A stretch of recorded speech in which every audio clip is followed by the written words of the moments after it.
7:02 de la mañana en esta segunda hora de noticias aquí en Radio Panamá, y hoy amanecemos con la noticia de que la Asamblea se está evaluando la creación de 11 nuevos corregimientos en la comarca Nove. Aprovechamos que esta mañana tenemos entrevista con la ministra de Gobierno, Yanaina Taiwani. Espero haberlo dicho bien, ministra. Gracias por estar aquí por primera vez con nosotros en el noticiero de Radio Panamá. Bienvenida. Muy buenos días, un placer para nosotros estar aquí. Le mando saludo a todos los que nos escuchan en el día de hoy. Un placer también para nosotros poder tener nuestra primera entrevista con usted.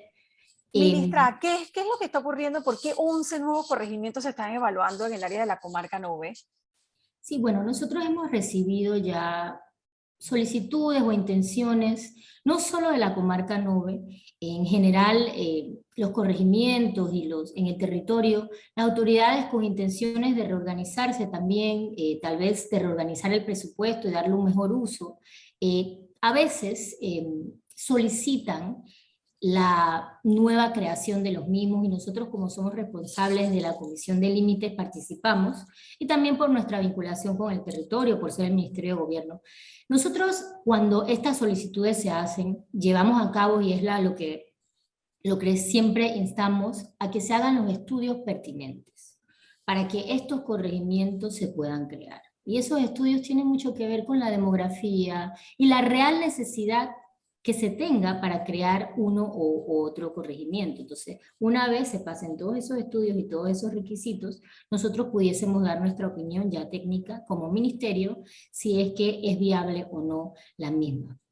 Sí, porque creo que lo que le preocupa a la comunidad es como que se cree más burocracia, y justo recién con todo este tema de los gastos de movilización de los representantes y de los alcaldes, como que resulta un poquito sospechoso, ¿no? Que se visualice como que más burocracia, ¿no? Ya pasó también en Bocas, ahora en la comarca. ¿Eso va a requerir la aprobación por parte del MINGOS, o eso es una iniciativa únicamente legislativa? Bueno, realmente nosotros no, más que aprobar, nosotros somos consultados. Y nosotros emitimos un concepto en base a requisitos ya técnicos establecidos y preestablecidos que requieran o no la confección de una nueva figura, de un nuevo corregimiento. Sin embargo, como todos sabemos, la democracia no es perfecta, pero siempre está en constante perfeccionamiento. Este tema es un tema que requiere siempre de evaluación, no necesariamente un caso tiene que ser igual al otro. De repente un corregimiento sí necesita y otro de repente no. Depende muchísimo de las variables que tengan las provincias y los territorios para un mejor aprovechamiento tanto de los recursos y también para una mejor administración de los mismos. Bueno, ministra, pasamos al tema para el cual la habíamos invitado al noticiero, y es precisamente para hablar del tema del sistema penitenciario y de los proyectos de resocialización que ustedes desarrollan. Sé que recientemente han presentado un proyecto de ley a la Asamblea que busca también mejorar esto. Explíquenos en qué consiste esta iniciativa legislativa. Sí, muchas gracias, porque realmente es una inquietud que tenemos todos los que estamos en este ministerio. Panamá es uno de los países que tiene los mayores índices de privados de libertad por 100.000 personas. Eso lo sabemos, estamos entre los 20 países del mundo. Y esto nos lleva a reflexionar internamente en todas las variables que interactúan en esto. Definitivamente son muchísimas variables. Nosotros sabemos que el tema del crimen, la delincuencia, es un tema holístico que no solo puede ser visto desde una perspectiva. De parte del Ministerio de Gobierno, por mandato legal, nos corresponde el tema de administrar los centros, preservando la vida, la integridad, tanto física como moral y mental de los privados de libertad, pero también instruir en el proceso de resocialización. Para poder tener un proceso de resocialización adecuado, a largo plazo, porque esto no es algo que se resuelve en 1 o 2 años, esto es un proceso que requiere de mucha intervención, se necesitan también los recursos que sean permanentes para el desarrollo de esas políticas de rehabilitación. ¿Y de dónde nació esta iniciativa? Realmente nació del COVID. Nadie estaba preparado para esto. Yo recuerdo el primer día que yo fui designada ministra, yo me senté y ese día recibí la llamada de la ministra Turner diciéndome: tenemos el primer caso en Panamá y tenemos que empezar con los protocolos en los centros penitenciarios. Esa fue mi primera noticia. La bienvenida. Sí, y de hecho nuestro focus número 1 fue entonces salvaguardar la vida de los privados de libertad. Salvaguardarla requería tal vez llevar a cabo ciertas restricciones que ni tan siquiera permitían que ellos tuviesen un proceso de resocialización. Imagínense, lo mismo que pasó en las escuelas, pasó en nuestros centros penitenciarios. El mismo sufrimiento también lo llevaron a cabo, ellos estaban privados de libertad y además no podían salir. Y encontrábamos que las contingencias que se daban y las situaciones de emergencia que se daban en el centro penitenciario requerían de un proceso mucho más rápido para que nosotros pudiésemos dotar a los centros penitenciarios de infraestructura, que la misma también fuese utilizada en el mejoramiento de la infraestructura y de todos los talleres que tenemos y que son necesarios para la resocialización. Y allí viene entonces el problema del hacinamiento. Si Panamá tiene la mayor cantidad de población, una de las mayores de los 20 países por 100.000 habitantes, ¿en qué espacio nos resocializamos? Entonces, nosotros identificamos que los centros penitenciarios tienen muchísimos ingresos que pudiesen ser utilizados como autogestión, pero que no están siendo utilizados en lo que debe ser la resocialización. Tuvimos una negociación de aproximadamente un año con el Ministerio de Economía y Finanzas y finalmente pudimos lograr que se nos aprobara la creación de este Fondo Nacional de Resocialización, que tiene el objetivo de a largo plazo poder intervenir en todos esos procesos y apoyar económicamente a lo que va a ser el mismo proceso y los fondos que vayan a utilizarse tanto para la infraestructura de los centros, porque es requerido, pero también para la resocialización. ¿De dónde sale este fondo? ¿De las actividades que ellos mismos realizan? No, realmente ellos tienen sus actividades que bajo la marca Integrarte traen un fondo a nuestro ministerio. Esto va a ser algo que va a inyectar, además de eso, a ese fondo de las actividades. ¿Y esto viene de dónde? De nuestros alquileres de kioscos. Nosotros tenemos bastantes ingresos en los centros penitenciarios que no estamos utilizando para la resocialización, que entran al Tesoro Nacional, pero que tienen que ser utilizados en la resocialización, y eso le beneficia a toda la sociedad. Nosotros queremos que cuando esos privados de libertad salgan, puedan integrarse y formar parte de ese contrato social. ¿Cuántas personas están privadas de libertad hoy en Panamá? Bueno, eso varía todos los días, pero un número así aproximado, ministra. Sí, ¿Y de cuánto se hecho, resocializa o participan de programas específicos de resocialización?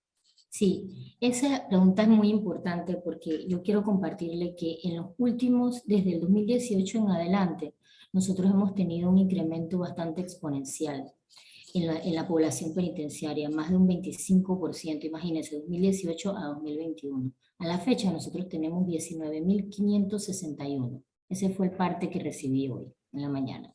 Entonces, 19.561 privados de libertad y cuando fui asignada había 17.000. O sea, imagínense cómo va incrementando la suma y esto requiere una intervención inmediata. Claro que esto no es algo que pasa en un día, en 2 años, en 3 años. Esto es una intervención que primero tiene que darse de la mano de los espacios, pero también tiene que verse de manera holística. El sistema penitenciario no puede ser solo visto desde la perspectiva del Ministerio de Gobierno. Aquí interviene el Ministerio de Educación en los procesos de resocialización, interviene el Ministerio de Salud para darle la salud a los privados de libertad, Ministerio de Desarrollo Social para activarse con las familias que son parte de los privados de libertad. O sea, es un tema muy holístico que es lo que estamos tratando de incentivar del trabajo en equipo en general para poder ver el tema del sistema penitenciario. También interviene el Ministerio de Seguridad, obviamente, que es nuestro compañero allí en el centro penitenciario. De esos 19.561, ¿qué porcentaje participan de algún programa de resocialización?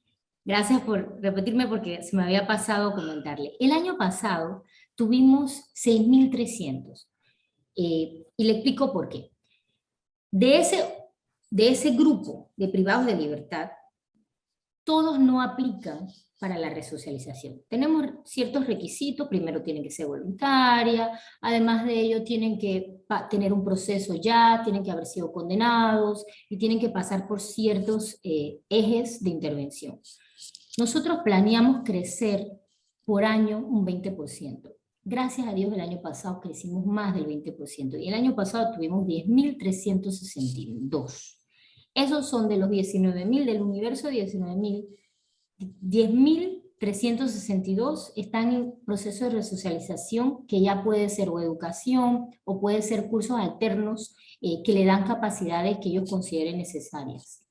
¿Cuál considera usted de los diferentes proyectos de resocialización que maneja el MINGOP podrían ser los que más le gustan, los que más están funcionando, los que les ve un resultado? Bueno, nosotros tenemos realmente muchos procesos de resocialización. A mí me gusta mucho la educación. Yo, existen varios procesos alternos, pero en lo personal me gusta muchísimo hacer un análisis a aquellos que no han estudiado, por ejemplo, no han pasado la premedia o que no han ido, empujarlos, incentivarlos a que vayan subiendo poco a poco. Me gusta mucho decirle, compartirle que nosotros tenemos privados de libertad que se gradúan de la universidad y que tienen becas en los centros penitenciarios. Además de ello, nosotros tenemos muchas otras asociaciones que le comentaba antes de entrar que nos ayudan muchísimo. Y esa es parte de la gobernanza nueva, de la gobernanza entre sociedad civil y esas asociaciones que tienen mucho interés de ayudarnos, que están en procesos como Luz para mis ojos, una voz, creo que una voz Mi para voz para tus ojos, mi en el voz para tus CEFERE. ojos, y está Lo conocemos muy bien, sí. exactamente, y Jesús Luz de Oportunidades también. Nosotros tenemos un grupo de lectura muy bonito también que incentiva mucho a los privados de libertad, y también hay un proyecto que lo llevo muy, muy cercano al corazón, que es el de hacer la resocialización muy allegada a la geografía. Por ejemplo, en las tablas hicimos una pollera montuna santeña. Los privados de libertad queda una pollera hermosísima y que ellos van a poder vender. Y ya están dotados para cuando ellos salen, esa economía del territorio pueda ser parte de lo que le pueda dar los ingresos. Entonces, son varios proyectos, pero en general yo creo mucho en la educación y me emociona mucho cuando un privado de libertad se gradúa de la universidad, y sobre todo aquellos que tienen índices muy buenos y tienen becas también. Ministra, es difícil hablar de resocialización en cárceles que están realmente colapsadas, infraestructuras deterioradas, privados de libertad que duermen prácticamente uno encima del otro en ese sentido, y tampoco es políticamente muy atractivo seguir invirtiendo en las cárceles, y eso se sabe, históricamente ha sido así. ¿En qué ha quedado el tema de la mudanza del Centro Femenino de Rehabilitación, por ejemplo, y proyectos de ampliación en otras de las cárceles del país? Sí, porque pareciera también que es un fracaso de la sociedad si construimos muchos centros. Es una dicotomía, ¿verdad? En Sin, Europa están cerrando cárceles. exactamente, eso mismo. Sin embargo, nosotros entendemos nuestras realidades y nuestras dinámicas, y no podemos pensar en avanzar si tampoco ellos tienen los espacios para poder ser tratados como seres humanos y resocializarse. Sucede que el tema del CEFERE, tuvimos una situación con la empresa que la construía. Sin embargo, recientemente se llegó a un acuerdo y ya tenemos, la aseguradora pudo tomar la obra y ya otra empresa va a estar reiniciándola. Sin embargo, yo le comparto que nosotros también estamos iniciando un proceso de reestructuración interna del actual CEFERE, y lo que haremos es que cuando los dos centros estén listos, la infraestructura previa va a ser utilizada tal vez para aquellas privadas de libertad que no han sido condenadas, y entonces el nuevo CEFERE será, como debe de ser, un centro de cumplimiento para aquellas que ya han sido condenadas. Eso va a aliviar muchísimo el hacinamiento. Le comparto también que en Colón estamos construyendo un nuevo centro, ya hemos lanzado un acto. Prontamente, creo que el 18 las empresas van a poder ir a visitar, estamos recibiendo las preguntas de las empresas para que inicie el centro en Colón, y estamos llevando un proyecto muy interesante en provincias centrales, para los centros de provincias centrales, que realmente yo creo que usted puede conocer porque ha estado participando en programas de resocialización en el pasado, como me dijo que las provincias centrales tienen un hacinamiento terrible. No hablamos mucho de ello porque la mayoría de la población, la mitad de la población penitenciaria está en Colón y Panamá, pero provincias centrales tienen capacidades muy pequeñas para la cantidad de privados de libertad. Estamos haciendo un centro para provincias centrales, estamos confeccionando la idea, todavía estamos en una etapa de observando y haciendo estudios de impacto, y de allí sería un centro que fuese nada más de cumplimiento, y pudiésemos clasificar a los privados de libertad por primera vez por peligrosidad y no por usted sabe que actualmente están mezclados. Está dividido y los dividen por bandas, ¿no? Yo sé que ahí entra a funcionar también el Ministerio de Seguridad, pero que para que no haya situaciones como las que se han dado en el pasado, los dividen por bandas. Eso sigue siendo así, ¿no? Realmente sí. Nosotros en Panamá, la legislación nos solicita que se haga por un tipo de peligrosidad, que la división, yo recuerdo yo estaba en la universidad y mis profesores me decían tenemos que llevar a cabo las divisiones de acuerdo. El plan piloto va a iniciar en provincias centrales. ¿Por qué? Porque es lo más, creo que, fácil de aplicar. Así aprendemos de nuestros errores y el proceso puede ir avanzando ya para el área transísmica, que es Panamá y Colón. Es un proceso que no, como nuevamente digo, no va a ser en 1 o 2 días, pero si le prestamos atención, pudiese transformarse el sistema penitenciario panameño. Ministra, una de las principales quejas de la ciudadanía es que muchas de las estafas que se realizan en el país a través de vía telefónica y de redes sociales salen de las cárceles. ¿Por qué ha sido tan difícil controlar las comunicaciones en las cárceles? Sí, este es un tema muy importante y yo le puedo por ahora compartir, por temas de seguridad, le puedo compartir que nosotros tenemos un plan al respecto y pronto pudiésemos llevar a cabo un control. Le digo ya de antemano que en la Nueva Joya ya iniciamos prontamente un bloqueo y así sucesivamente de manera escalonada en La Joya y La Joyita. Recordando que la infraestructura de la Nueva Joya sí es más apta para poder llevar a cabo ese tipo de acción con la tecnología. La Joya y La Joyita no son unos centros penitenciarios per se, son unas bases adaptadas, bases militares adaptadas, y ha sido un poco más difícil. Sin embargo, ya lo estamos haciendo. Bueno, ministra, yo le agradezco su tiempo y el haber estado esta mañana aquí en Radio Panamá poniéndonos al tanto de estos temas de los cuales muy poco hablamos, pero que son importantes, ¿no? Porque es poco popular hablar de resocialización, pero tiene que ser una misión de la sociedad. Yo creo que ese mensaje nos queda esta mañana con su entrevista. Gracias Muchas a gracias. Saludos a todos. gracias a la ministra de Gobierno Yanaina Taiwán y esta mañana aquí en Radio Panamá, 7:20 de la mañana.